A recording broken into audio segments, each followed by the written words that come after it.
Namaste everyone, and welcome to Anchor the Light for Wednesday, part 2. So before we start, let's ask for divine blessing, shall we?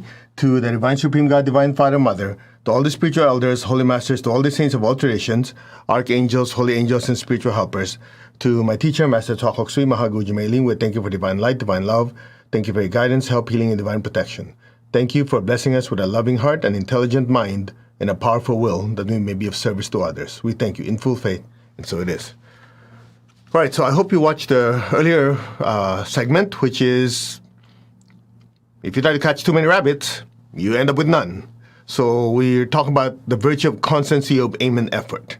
All right, and to just continue with that, I'm going to read off my teacher's book again. It's called Compassionate Objectivity, the Golden Lotus Sutras of character building. You heard of the word sutras, like, Buddhist sutra, the Heart Sutra, the Diamond Sutra. Sutra means thread in Sanskrit. So when you have pearls of knowledge, like little pearls, you string them together, through a thread, you put them all together, that's why you call them sutras. And then, here's the interesting part, which people don't think about. When you weave all those threads together, like in a loom, weave it together, that's called tantra. Oh, you mean like tantric yoga? Yeah, but what comes to your head? Sex. Right, I got your attention now? All right, get the idea? The problem is, people think, oh, Tantra yoga is just sex. No. Tantra is basically woven pearls of knowledge that has been strung together. So sexual energy, the manipulation of this sexual energy, transmuting it to love and higher energies, is just one of the techniques. Make sense? That's why Tantric has to do with the movement of energy. It's like, when you weave all these different threads with pearls of knowledge in it, you weave it together, you have this body of knowledge.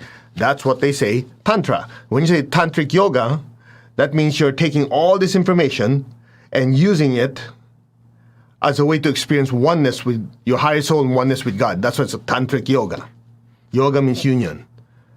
But of course, if you want to fill up a classroom, you want to be sensational in your advertising, when people say Tantra, ooh, sex, they forgot there's just one of them.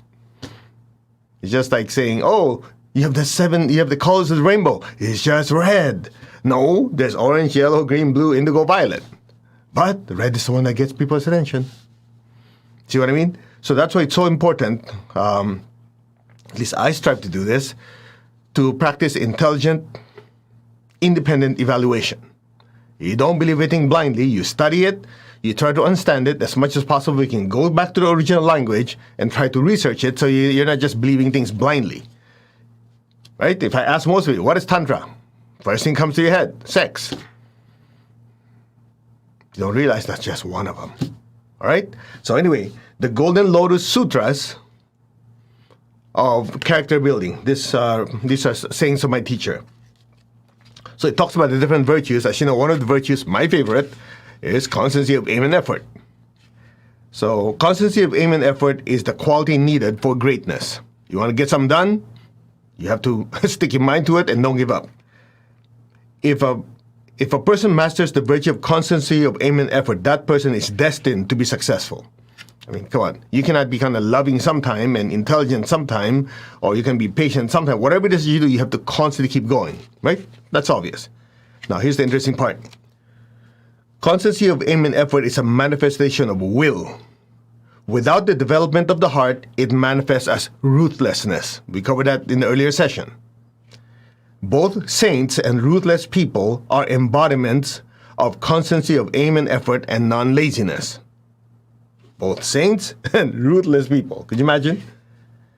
The difference is the saint has a greater development of what? The heart chakra. But a good heart alone is not enough. You have to overcome your inner inertia. You must have willpower. You go, what the heck, where'd that come from? Essentially, you have to balance both. If you have too much will, after a while you don't see anybody. Because it's like my way, highway, you push everybody away. If you have too much heart, nothing gets done because you agree with everyone. Also a formula for disaster. Have you noticed there's people who are very loving and nothing gets done? Because that love also has to be channeled. Not channeled, it has to be focused. All right, let's keep going. And then we'll expound on this even more. Having a good heart is not enough. There is where the will comes in. That is where the purpose comes in.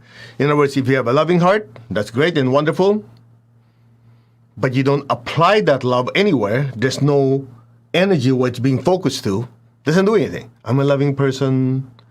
Okay, there's a lot of people suffering. Whatever, as long as I'm a loving person. Get the idea? And the example I used in the previous session is like, the person starving, well, but I have a loving heart. And the person, I don't have anything. Oh, bless your heart. May you have something to eat. I'll pray for you. They're going to go, that's nice. Stomach's still hungry. Get the point? In other words, that love has to have a purpose. Now, he put it all together. You have to have the will to do good. You need power. Good heart is good, but power is necessary. Power under love, under intelligence. Without love, power will manifest as atrocity. Now, the part I want you pay attention to is power under love, under intelligence. So in other words, you thought it through, you have a good heart, you execute. That's power. A lot of people think, oh, it's a contract. It's a contradiction. You cannot be loving at the same time be willful. Yes, you can. In a way, that's why I used the image there, balancing power and grace. Power is will, the ability to stay on. At the same time, if you look at a gymnast, you look at an artist, there's power there. They can focus, right? When they're painting, drawing, playing an instrument. In this case, if there's bodies. But at the same time, they have to have the grace and the finesse to make it look good. So that's balancing which part? Will and the heart aspect, which manifests as grace. And oftentimes, we think that we have to choose one or the other. People don't realize you balance them. In fact, you balance all three, as I've shared in the earlier sessions. You balance love, you balance intelligence, you balance will. And once you get these three, once you understand that you have these three tendencies, if you will, you have the will, you have the love, you have the intelligence. It's just a matter of how the soul manipulates the ratio of these three to deal with situations in front of you. It's just like, okay, when somebody's going to hurt you, which one do you use? Well, most people say, oh, I'll use love. Yeah, but if the person is charging at you with their fist, I doubt your loving energy will help. Yeah, I'll just give him love. Okay, go for it. You're going to have a black eye and a loving heart. Make sense?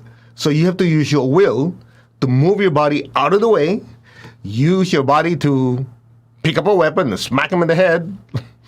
Somebody go, I can't believe it. You're a healer. You're a spiritual teacher. I talk about this. Hello. If I don't do anything, my body gets hurt. I mean, it doesn't take any spiritual teacher to figure that out. Right? So love, if there's an aggression coming in, you have to kind of think, okay, what kind of energy should I use? Of course, this has to happen, very quickly. I have to use will. Or maybe I'll use intelligence. Okay, I have a little time, let me figure this out. This person is charging towards me. Maybe I'll use my head. I'll scream and yell, or I'll make some noise, or maybe distract him. Practical use of your will, your heart, your love, and your intelligence. And one thing I just want to point out to you on this one, which I've said many, many times, that really stuck to my head. Both saints and ruthless people are embodiments of constancy of aim and effort and non-laziness. When my teacher first said it, it blew my mind. I'm going, what?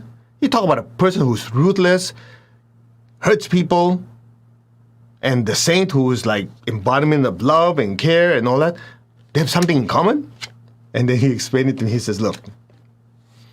And the way he explained it to me was like this. He said, there's a common misconception that saints are just all airy-fairy loving people. And he said, these saints actually have a big basic chakra. They have a strong will. You know why? It manifests as the number of followers they have.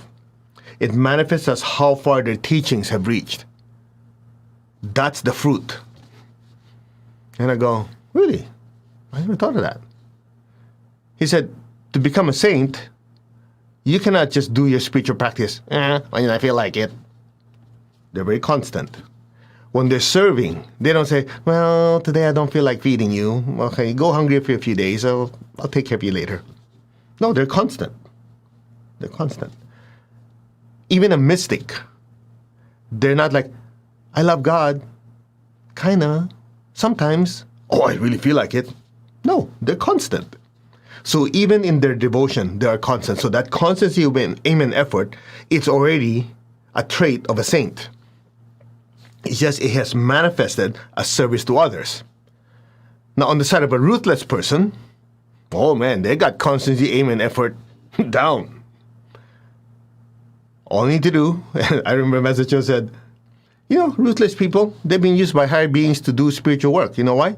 They already have a track record of success. They get things done. All God has to do is, put a heart chakra in them, and they keep going. The example I used was St. Paul, number one persecutor of Christians, the best of the best. Right? Super educated, super smart, super purposeful, and he was able to get those Christians. And then what happened? A flash of light on the road to Damascus, he had realization that activated his crown, his heart, and then what? He became he never physically saw the Lord Jesus, never physically saw the teacher.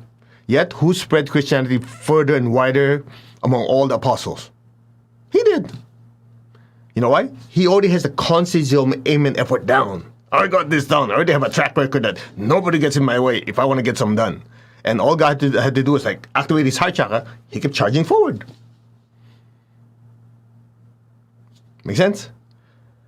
Same thing with King Ashoka in the Indian tradition, ancient India. Same thing. This guy was conqueror of lands. Nobody better. In one of the battles, I think over 200,000 people died. Because his army slaughtered them. And somehow, whatever happened to him, there was a realization.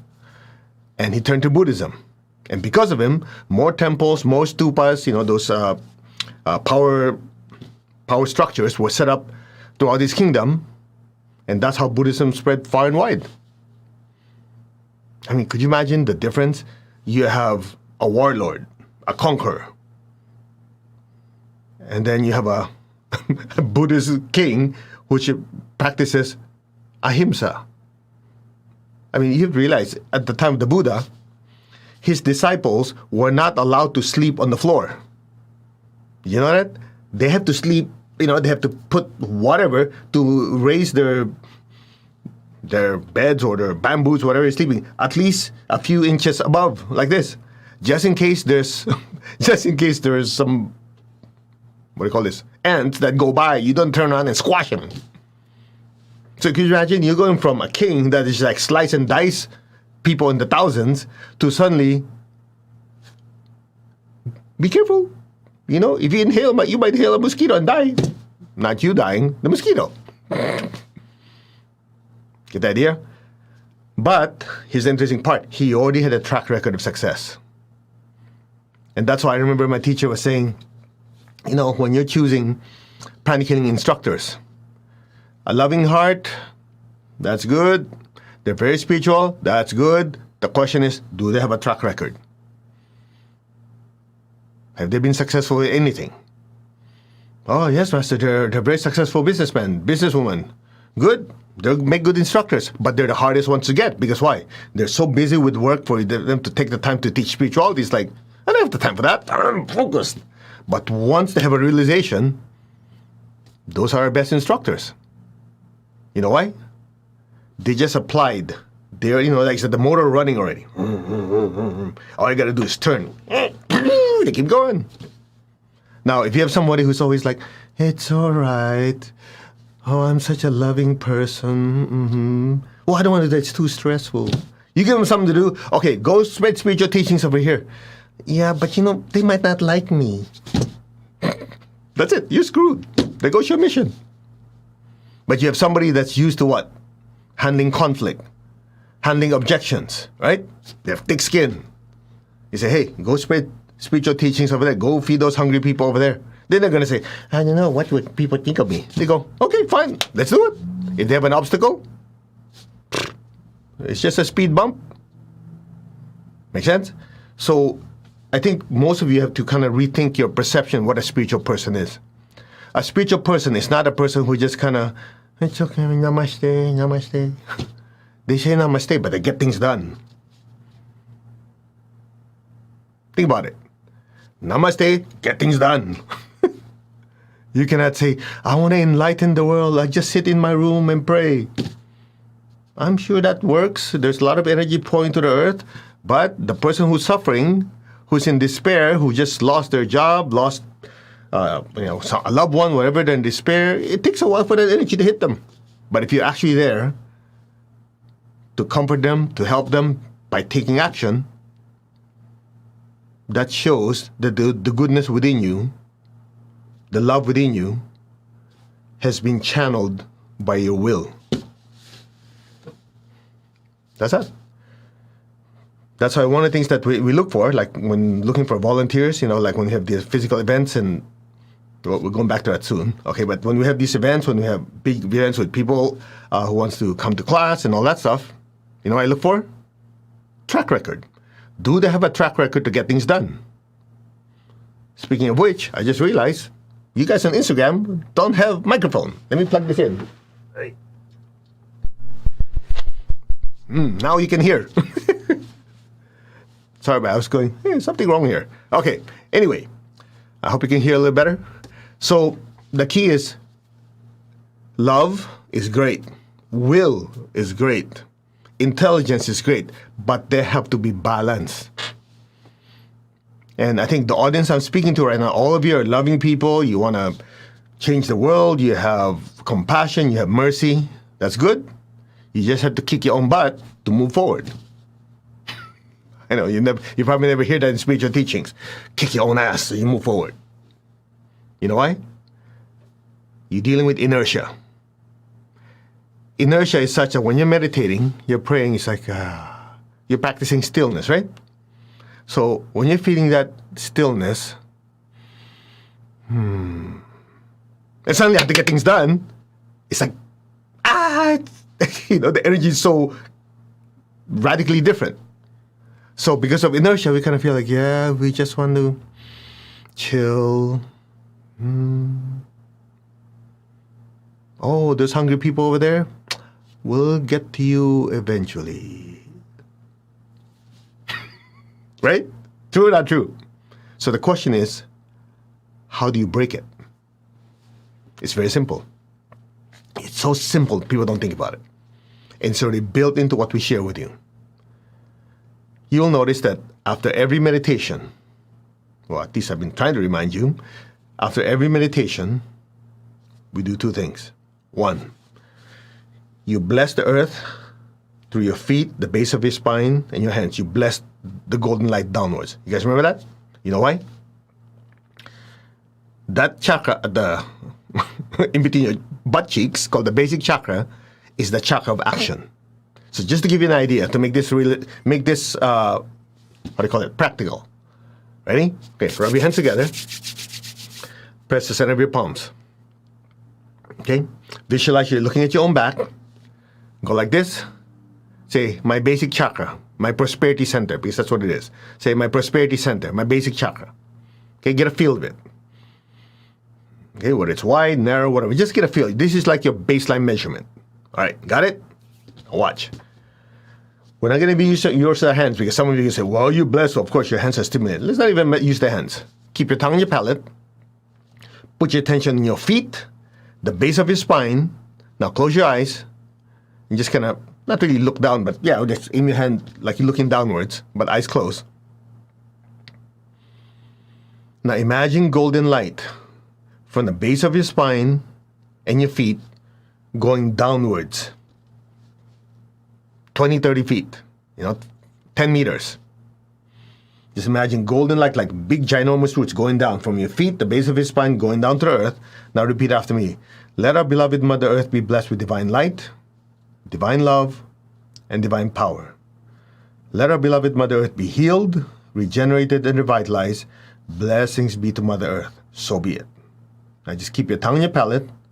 Just project lots of energy from your feet and the base of your spine. Project golden light. Just fill the earth below you with golden light. It's like you're standing on a mountain of golden light. Go. Keep going.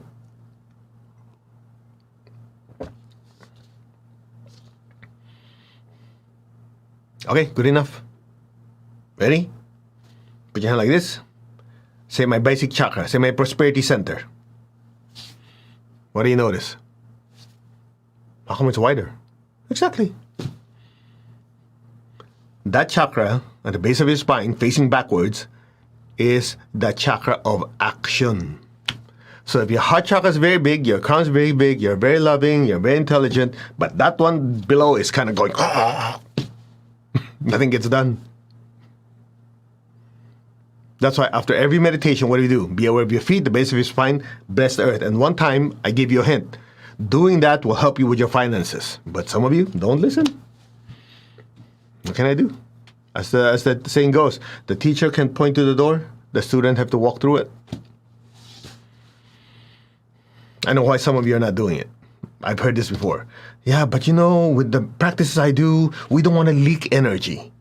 We don't want that energy to leak. That's why we contract, we cross our legs, we contract our sphincter muscle, we do a root lock. That means you don't know the real meaning of root lock. It's not for that purpose. That's why we lock it so energy doesn't leak. And when we do Qigong, we make sure that energy is there so we don't leak energy. Well, I got news for you. Your aura does not stop at your butt. Get the idea? Your aura doesn't stop on your pelvic floor. It expands many, many feet, many meters away. It's very simple. So every time we do meditation, after the meditation when you're feeling stillness, all that love and everything, you don't feel like moving, right? You feel like, oh yeah, I just want to chill for a while. Good. The way to break that so you can use that love and energy and whatever to move forward and to improve your finances is to, after every meditation, put your attention on the base of your spine, your feet, your hands, put your golden light down into the earth. So that so-called grounding does two things. It activates your basic chakra and also takes all that spiritual energy that's coming in, not get stuck here, but actually go right through you, so that love within you, that will within you, can take form. That's it. So that's one. This is the second part.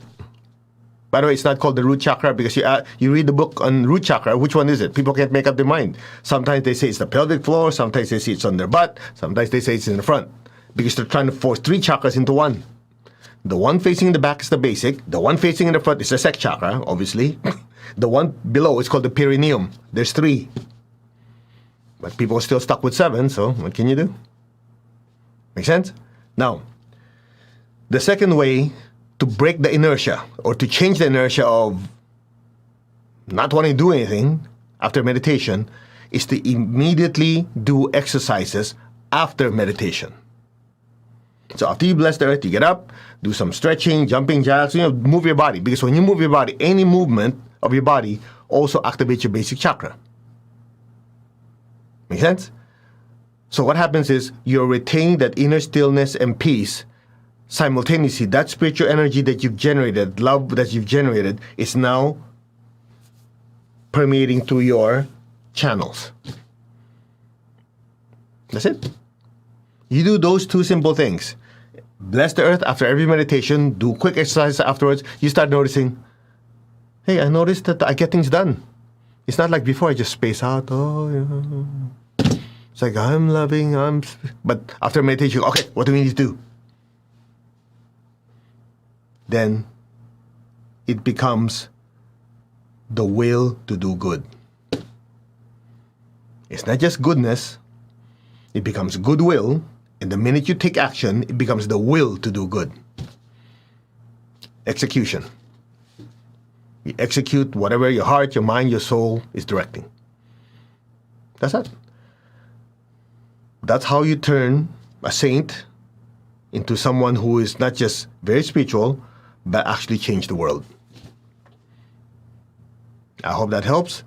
I know we're supposed to be doing meditation, but I think a lot of you are struggling with that because I sure did.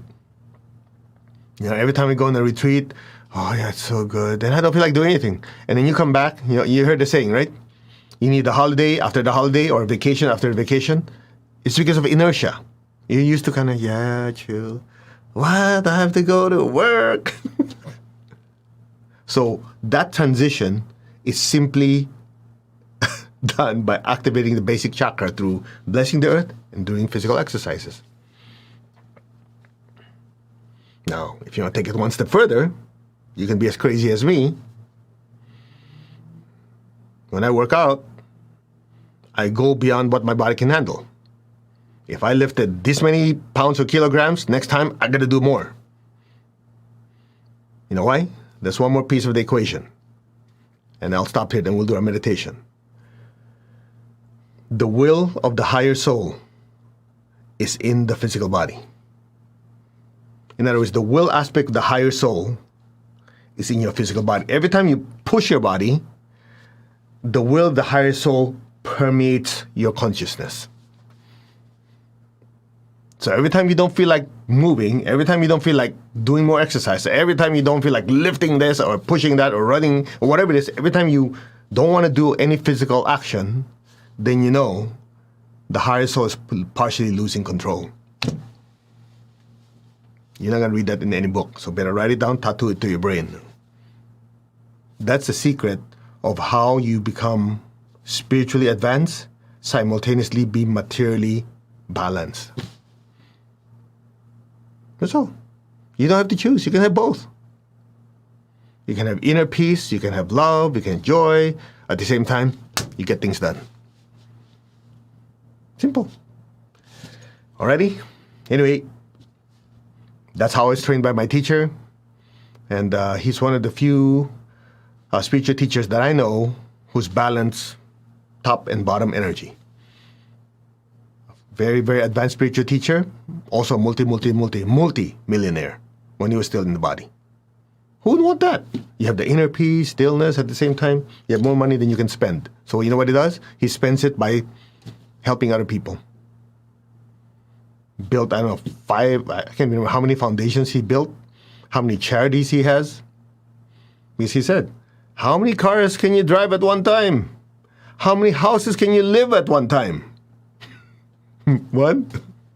Right? So, when you're very successful, what happens? You take that success and use it as an instrument to manifest the goodness within you. It's called what? Service. That's it. By the way, that part of service prevents greed. You know, some people, they make so much money afterwards, what happens? They're obsessed with it because there's not enough service. There's only input, there's no output. So I'll let you in a little clue, then I promise we'll do a short meditation. When you're blessing the earth, do meditation twin hearts or blessing from your feet and the base of your spine, what are you doing? You're blessing out energy. That prevents congestion. Energy flows, which affects your consciousness. So your mind is receiving, at the same time your mind is used to giving.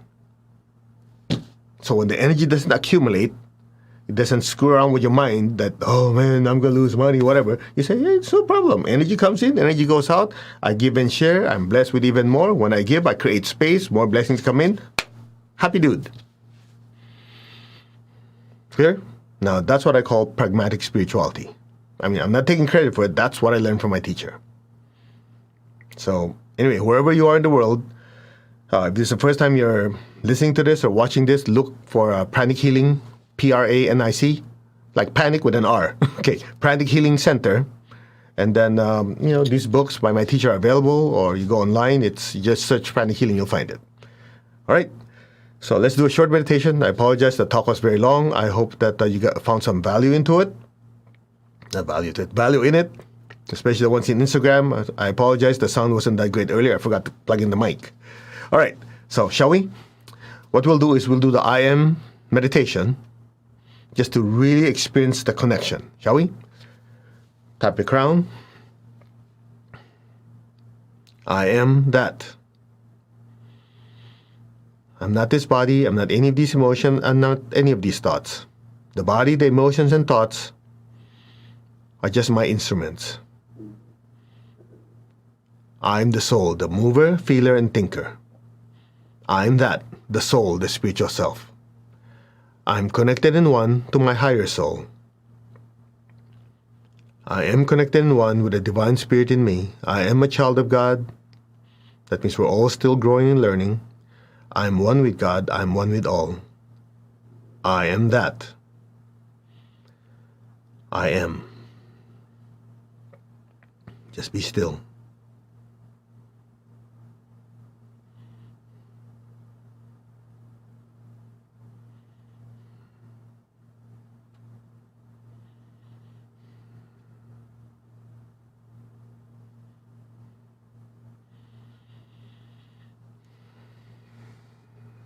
Now open your hands in blessing. You do the meditation Twin Hearts as taught to us by my teacher, Grandmaster Chua Kok Sui. It's called Twin Hearts because you have the human heart and you have the spiritual heart. Okay? So be aware of your physical heart. Well, actually the heart chakra, human heart. Imagine pink light coming out of it and coming through your hands, and bless your family, your friends, loved ones. Let that pink light just keep spreading throughout the city, the country. Let it spread throughout the entire earth. So just imagine the earth the size of a little ball in front of you. Fill the earth with beautiful pink light. We'll use the prayer of St. Francis of Assisi. Lord, make me a channel of your peace. Wherever there's hatred, let me sow unconditional love. Where there's injury, let me sow pardon and forgiveness. Where there's doubt, let me sow faith. Where there's despair, let me sow hope. Where there's darkness, let me sow light. Where there's sadness, let me sow joy. Be aware of your heart in your hands and allow your entire beings to simply be a channel and a pipeline to bless every person, every being on earth with peace, with love, with a spirit of forgiveness, with hope and with faith, with light and joy. So be it. May all be blessed. So it is. Now be aware of your heart. Take a deep breath. Be aware of your crown. Exhale. Now just be aware of your crown in your hands. Fill the earth with golden light.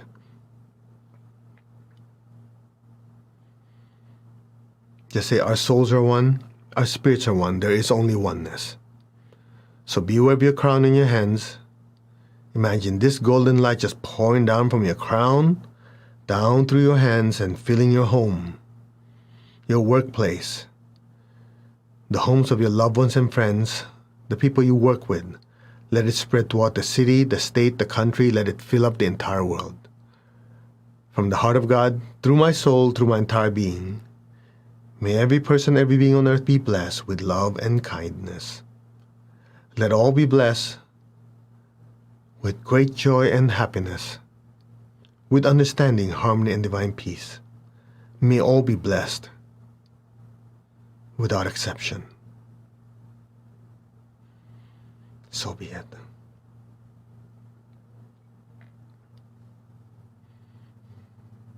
So be it.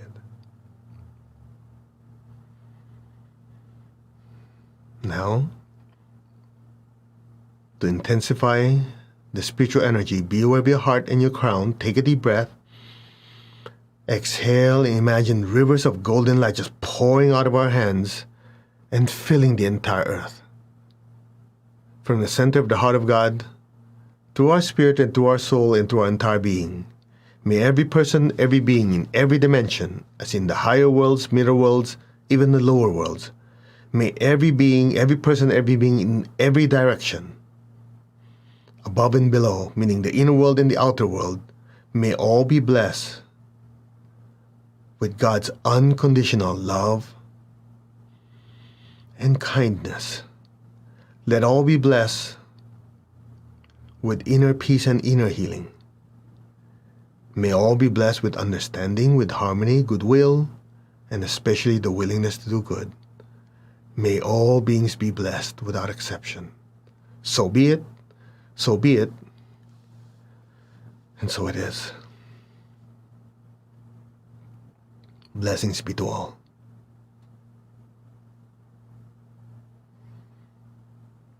Now lower your hands on your lap. Keep your eyes closed. Keep your tongue on the roof of your mouth. Just a few inches above your head, imagine a little golden star, like a miniature sun just shining, like a floating ball of light on top of your head.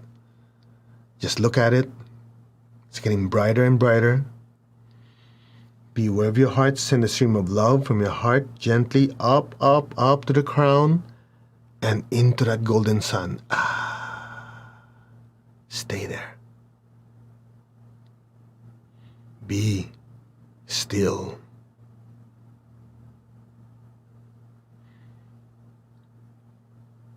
You are that being of light. Listen. Amen.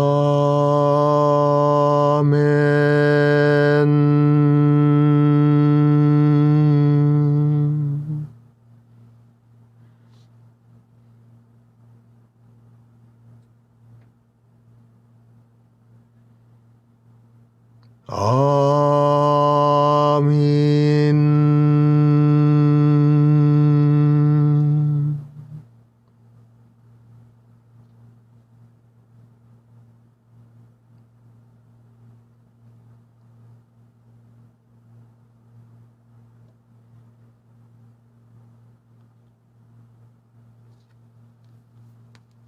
Om.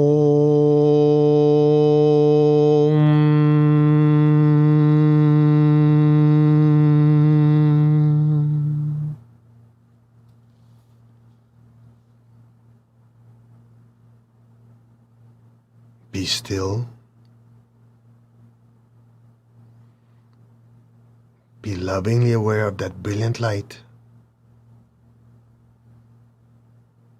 And just simply let go. And whatever happens, happens. Now.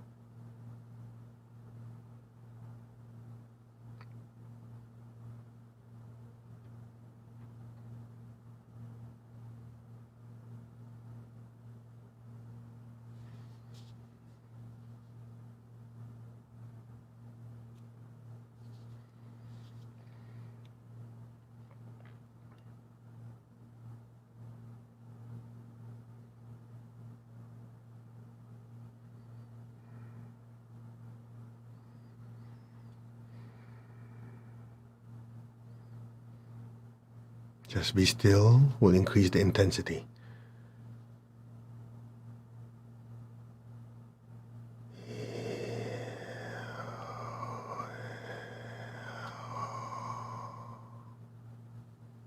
Let go.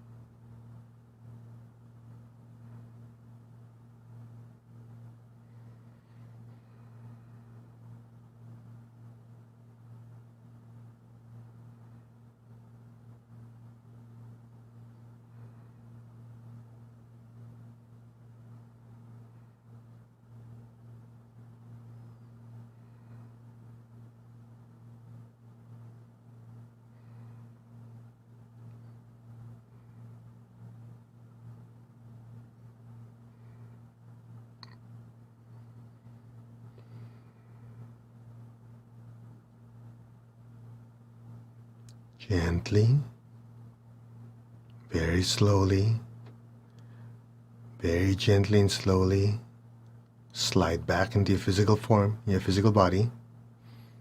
Gently and slowly come back. First, raise your hands. Let's release excess energies our bodies cannot absorb. Okay? So imagine all the people you love in front of you. Just fill them with golden light. Think of people who need healing, people who need financial help, people who are going through challenging times, countries like Ukraine, different places in the world that need blessings. Just fill those places with golden light. May all be blessed. May they be blessed with good health, with happiness, with abundance and prosperity, and with spirituality. So be it. Blessings be to all. Now, open your eyes. I want you to observe your perception of everything, okay? Like right now, you're feeling very peaceful, very chill. So if I ask you to come get up and do something, you're going to go, no, I don't want to do that. That's the inertia I'm talking about. Now watch. Put your attention on your feet, the base of your spine. You just learned this, 15 minutes ago, right? Attention on your feet, base of your spine, your hands. Now project golden light down into the earth. Just like you're feeling the earth below you with liquid golden light. Okay? Fill the earth with golden light. Repeat after me. Let our beloved Mother Earth be blessed with divine light, divine love, and divine power. Let our beloved Mother Earth be healed, regenerated, and revitalized. Blessings be to Mother Earth. May all beings of Earth be blessed. May all beings under the earth be blessed. May all beings on the earth be blessed. So be it. Keep going. Keep visualizing your feet, the base of your spine, and your hands are just literally spotlights shining golden light down deep into the earth. Keep going.